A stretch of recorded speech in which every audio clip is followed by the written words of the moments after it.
Esse império cresceu em escala jamais igualada. Misterioso, violento ao extremo e incrivelmente inventivo. O único império que sobreviveu 4 milênios. China. Os imperadores mobilizavam exércitos de camponeses para executar obras de engenharia sem paralelo em nossa história. A tumba dourada com rios de mercúrio. It's hard to believe that something like that could be purely the product of human labor. O mais longo canal do mundo. E a frota naval mais potente que jamais existira. Mas nada se comparava ao monumento que mudaria a face da Terra. A Grande Muralha da China. This is the biggest project management in history. Entretanto, dinastia após dinastia, consumidas pela vaidade e cobiça, eram depostas pelo povo revoltado. E a opressão virava a destruição.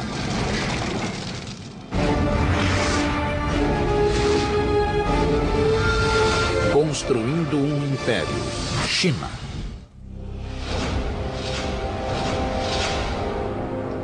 At the dawn of civilization, the Chinese were there, and they are still here.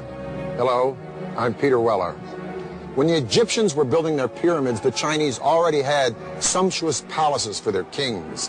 When Rome was planning its soaring aqueduct that would bathe its citizens and quench their thirst, the Chinese were redirecting an entire river by blowing up a mountain before gunpowder and building a dam that would irrigate thousands and thousands of acres of land and launch a population explosion the world had never seen.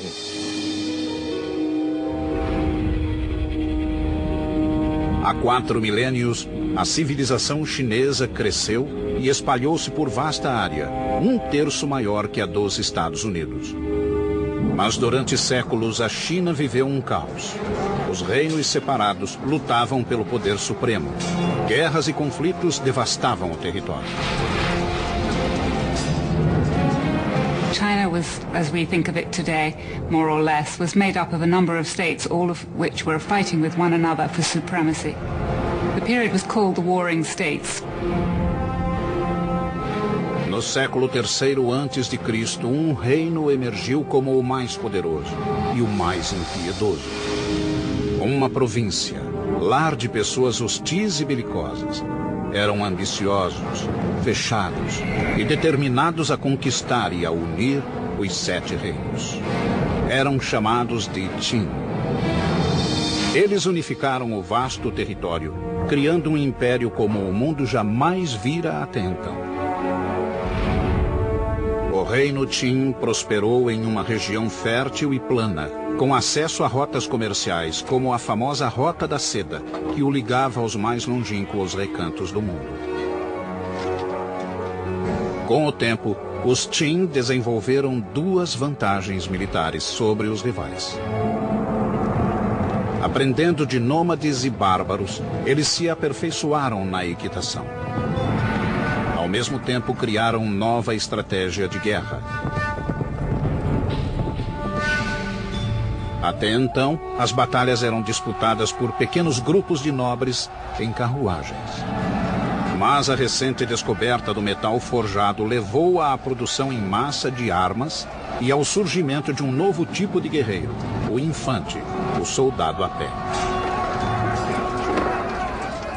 It was a time when the use of iron became much more widespread. So just at the same time as infantry armies, which tended to be much larger, came in, so it was possible to make more weapons. Com essa novidade tática, o povo Qin lançou uma ofensiva para conquistar a China toda. À medida que os rivais caíam, os Qin encararam um novo desafio. Como conseguir alimentação suficiente para esse enorme exército? A responsabilidade recaiu sobre um único homem. Seu nome era Li Bin, oficial do exército Qin e um dos maiores engenheiros de todos os tempos.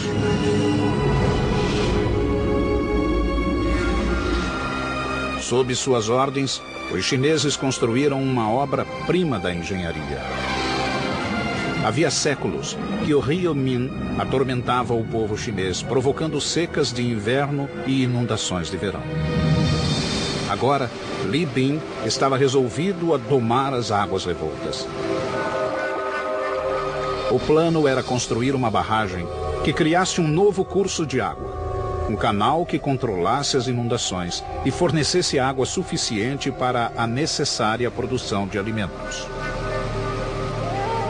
Mas havia um enorme obstáculo, o Monte Qinshen, que barrava o caminho de seu canal. Não havia como mover o monte. A solução foi abrir um caminho através dele para o novo canal. Como era muito antes da invenção da pólvora, seriam necessárias décadas para abrir caminho através da montanha, só com o auxílio de martelos e cunhas. Os Qin queriam resultados imediatos e exigiram de Li Bin uma solução. O jovem oficial utilizou-se então das forças da natureza. Primeiro, mandou esquentar a rocha com fogueiras estrategicamente dispostas e, em seguida, jogou água fria. A rocha se fragmentava, facilitando em muito o trabalho da abertura. 8 anos depois, Li Bin conseguiu abrir um caminho através da montanha. Agora, teria de construir a enorme barragem que desviaria as águas do rio Min para o canal aberto. Milhares de trabalhadores foram convocados, os quais ergueram a barragem apenas com paz e muito músculo. O engenhoso Li Bin projetou uma barragem que podia regular a força das águas de acordo com a estação. No verão, mais água seria desviada para o canal para prevenir inundações nas margens. No inverno, maior quantidade de água ficaria no rio, a fim de evitar a seca. Com a irrigação de vasta faixa de terra do território Qin, a região atraiu uma multidão de agricultores. Os militares tinham uma nova base para lançar ataques ao território inimigo. O Estado Qin começava a galgar os degraus do poder. And he used the wealth created by agriculture and the power created by the military to unite all of China. Em 247 a.C., essa tarefa ficou com o novo imperador Qin, um menino de 13 anos chamado Yingzheng. Ele assumira o trono tendo a mãe como regente viúva. Mas o menino vivia em um palácio fervilhante de inimigos que já conspiravam para destroná-lo e preparavam suas espadas. No alto da lista daqueles que queriam matá-lo, achava-se a própria mãe. A viúva agora tinha um amante e 2 filhos que ela queria ver no trono. Aos 22 anos, Yingzheng descobriu a trama e se enfureceu. Exilou a mãe e mandou matar os meio-irmãos, bem como o amante da viúva. Seu poder agora era absoluto. Com o trono assegurado, Yingzheng ordenou ao exército que terminasse a unificação da China. Mas havia um inimigo que ainda resistia. Era o reino de Chu. Em 238 a.C., os Qin lançaram-se em uma guerra épica e sangrenta com os Chu. Essa luta prosseguiu encarniçada por 15 anos. Finalmente, em 223 a.C., os Chu também ergueram a bandeira branca. O último grande obstáculo à supremacia Qin fora esmagado. The Qin supremacy over the Chu is they were able to organize their armies in a much more efficient way than had been done before. O sonho do Império Único fora realizado. A China estava unificada e em paz. O legítimo imperador agora precisava de um nome real. E tornou-se conhecido em toda a China e no mundo inteiro simplesmente como Shi Huangdi, o primeiro imperador. Shi Huangdi declarou que sua dinastia duraria 10.000 gerações. Foi em seu reinado que a China executou o talvez mais espetacular projeto de construção de todos os tempos, uma muralha que maravilharia o mundo até hoje. Mas os Qin pagariam caro pela grande ambição do imperador, suportando a ira de chefes cruéis e derramando o sangue do próprio povo.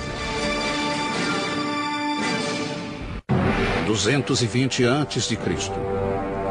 O primeiro imperador da China, o guerreiro Shi Huangdi, foi inspecionar um novo